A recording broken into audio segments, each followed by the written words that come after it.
Hey everybody, and Tony here with a review of Wagner's Tristan und Isolde with conductor Donald Runnicles, which I saw last night at the Deutsche Oper Berlin. This marks the second time I saw this particular production of Tristan und Isolde because I wanted to see and hear Martin Gantner sing the role of Kurwenal, and I'll gladly start by talking about him. I've been following Martin Gantner's career for quite some time, if only by his name and the repertoire he specialized in. He seems to specialize in a huge array of roles, ranging from the more lyrical roles such as Guglielmo from Così fan tutte, Harlequin from Ariadne auf Naxos, and Papageno from Die Zauberflöte, to nowadays specializing in more dramatic baritone roles such as Telramund from Lohengrin, of course Kurwenal from this very opera, and even Sixtus Beckmesser from the Meistersinger von Nürnberg. Suffice to say, Mr. Gantner really had quite a huge length and breadth of repertoire that he worked with in different opera houses. And as I heard and saw him last night, while I could give him a lot of credit for giving Kurwenal his very strong character and for making him a very loyal friend to Tristan, and he was able to do a fine job with his acting skills, I felt like his voice lacked something in terms of that extra body and that extra amount of weight that I would love in a dramatic baritone. First of all, he sang a lot in The Mask, which made him sound really nasal and which made him sound not all that deep, dark, round, or rich in any shape or form. While there was a semblance of him getting a lot better in the later parts of the opera, I felt like his voice overall could have used a lot more pharyngeal singing rather than the mask singing that he accomplished last night. I felt like his voice could use a lot more beefiness and a lot more chest participation and a lot more work on the chest tones because he does have wonderful material to work with for someone who's been specializing in a huge array of roles. And I would hope that he would eliminate all of that mask singing so that he could focus all of his vocal energy on the pharynx and even work on those chest tones so that his voice will end up sounding a lot richer, fuller, and a lot darker in the most positive way and not thick. So I really hope that once he is able to improve on his technique and really get rid of that mask singing and focus all of his energy on singing on the pharynx and using all of his chest tones with abandon, I'm pretty sure that we would have a fine baritone who is able to sing all of these dramatic parts really well. Overall, I did have rather mixed feelings with Martin Gantner as Kurwenal. He was a great actor who was able to portray that type of macho nature that has made Kurwenal quite charming in his own way, but his voice could use a little bit more work in terms of getting rid of the mask singing, getting rid of the nasality, and really focusing all of his energy on singing in the pharynx and using his chest tones to the greatest of his abilities. Because what I have in my head are the great baritones of the past who have also sung Kurwenal. Those include the likes of Friedrich Schor and Herbert Janssen. So I still think that he did a rather decent job. It's just that he kind of needs to get rid of all those inhibitions so that Mr. Gantner will be a whole lot better as a singing actor. Daniela Zindram was rather decent as Brangena, while she was able to emit grace, beauty, sympathy, and lovability to Brangena. I felt like her voice kind of lacked in that extra meat, weight, and overall chestiness that I love in a mezzo-soprano, let alone dramatic mezzo singing Brangena. I felt like there were times that her lower register was unsupported and it kind of left a lot to be desired because of how hollow it was. And there were times that she did have some moments where she was struggling in terms of letting her voice ring throughout the theater. And that voice could use a whole lot more work with the chest tones, with a lot more head and chest voice participation, and make everything a lot more coordinated rather than have certain areas sound rather hollow or too hooty, or even have the lower part of her voice kind of vanish throughout the orchestra. Which is kind of a shame because it seems that Daniela Zindram has been singing a lot more dramatic mezzo roles, and even that of the Zwischenfach role of Sieglinde, which she sang last year in Toulouse. So I do hope that she will be able to conquer all of those inhibitions, such as the hollow low notes, and use her chest voice a lot more, because that is where all the power comes from. That is where all of the drama, the emotion, and all of that fierceness come from. Because what I have in my ears are all of the great dramatic mezzos of the past who have sung Branghena, and those include Ebestignani, Chloe Elmo, Irene Mingini Cataneo, Elisabeth Höngen, Ira Malagno, Georgina von Milinkovic, Margareta Klose, Karin Bransell, Kerstin Torborg, Sabine Kalter, Sigrid Onegin, Nadine Denise, Hannah Schwarz, Uta Priev, Jane Henschel, Livia Budai, and many other great mezzos and contraltos of the past who have specialized as Branghena. They were all great because of how much chest participation they were able to accomplish in that particular role. Not to mention, they all had wonderful techniques in which they were able to make their voices ring throughout the theater. With Daniela Zindram, I felt like she had a bit of a long way to go, even though she does have rather great material to work off of these days, especially considering that these days she has been getting herself into a lot more dramatic roles. So I do hope that she will be able to improve on those problem spots and really sing a lot more with the chest voice, so that her voice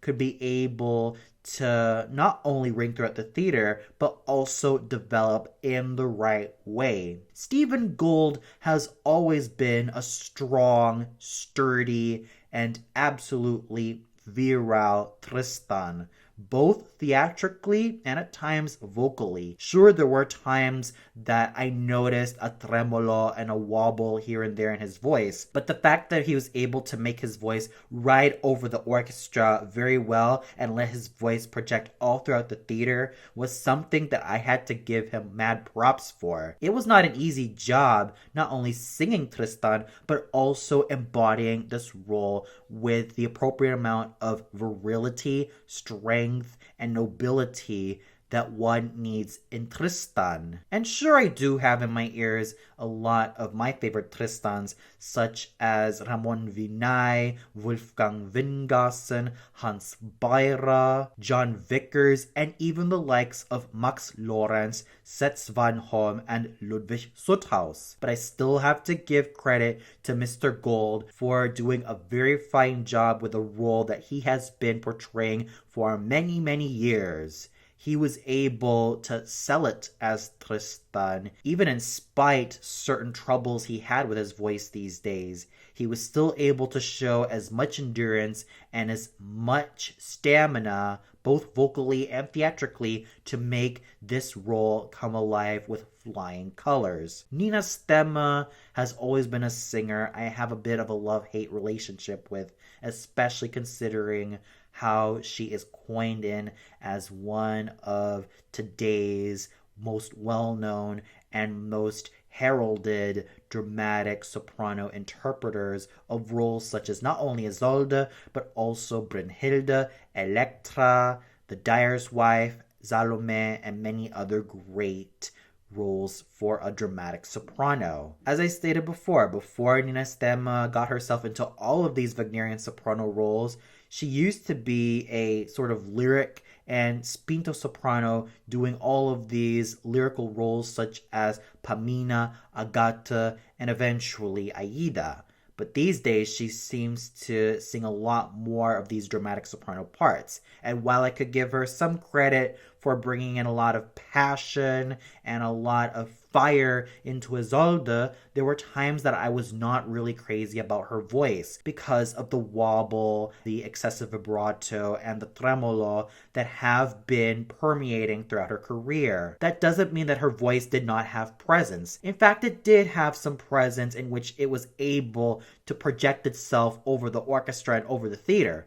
But the main problem certainly has to come from the vocal instability found in her voice. Not only that, but there was not a lot of participation in head and chest voice. And that said, participation sounded rather collapsed, and there were times that 2 and 2 could not be put together. So there were times that her low notes did sound rather hollow and unsupported, and her high notes sounded rather strident and very pushed. And yes, when it comes to Nina Stemma, she unfortunately pales in comparison to the likes of Annie Konecny, Helena Braun, Erna Schlüter, Marta Mödel, Rossi-Deli, Astrid Varnay, Birgit Nilsson, Ludmila Vorakova, Nadezhda Kniplova, and even Gwyneth Jones and Hildegard Behrens. But I still have to go out of my way and say at least she was brave to continue to tackle this role,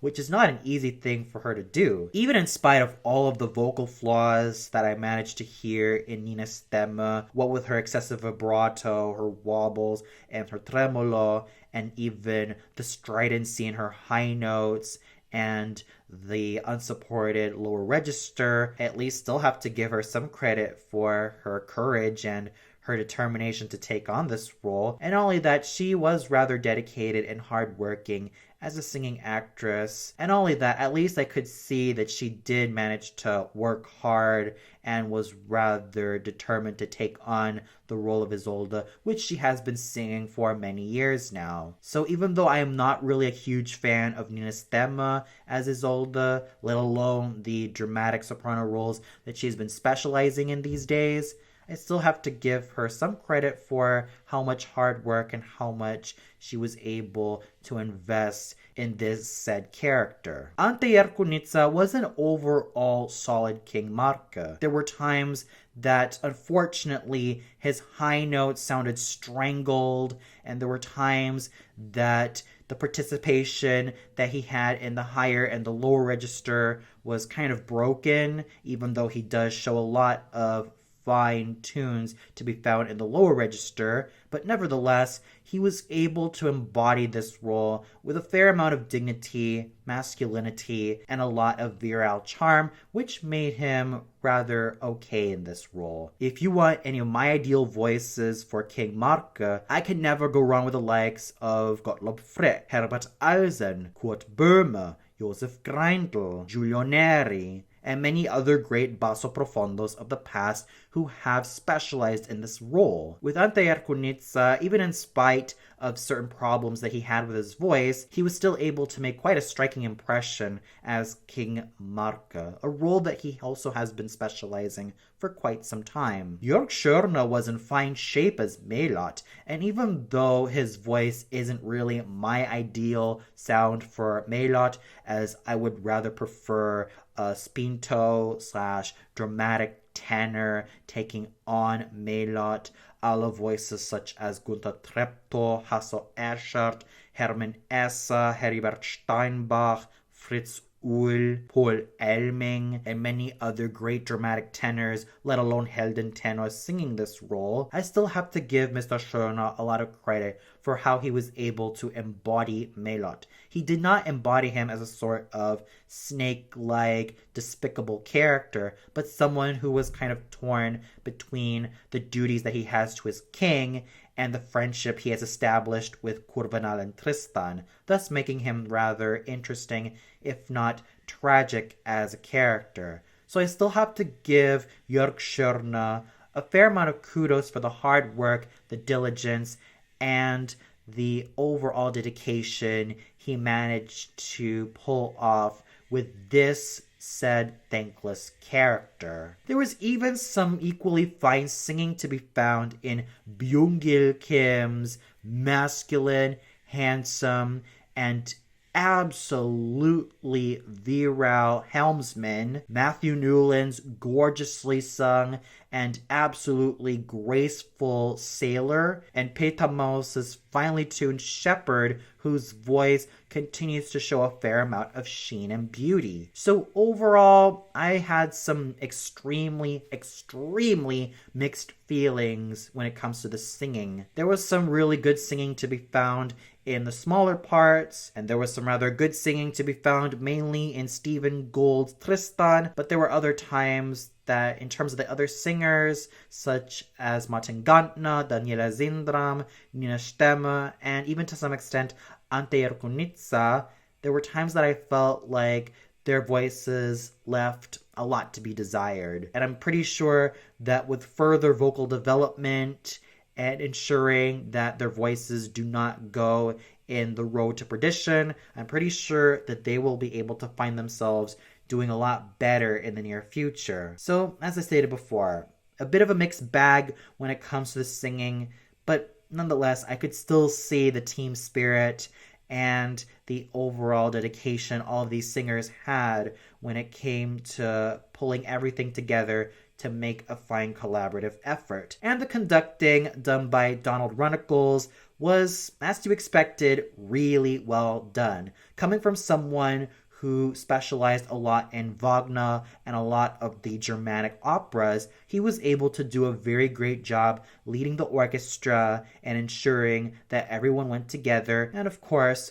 the chorus and orchestra of the Deutsche Oper Berlin were absolutely fabulous, as they always been. So overall, with some extremely mixed feelings that I had, especially when it came to Martin Gantner as Kurwenal, Daniela Zindram as Brangena, Nina Stemme as Isolde, and even Ante Yerkunitsa as King Marke, to some pretty good singing to be found in Stephen Gould's Tristan and Jörg Schörner's Melot, as well as some rather excellent singing to be found in Byung-gil Kim as the helmsman, Matthew Newland as the sailor, and Pétamouse as the shepherd. And lest I forget about the great conducting done by Donald Runnicles, last night's performance of Tristan und Isolde did leave a lot to be desired, but at least I could still give credit where credit is due.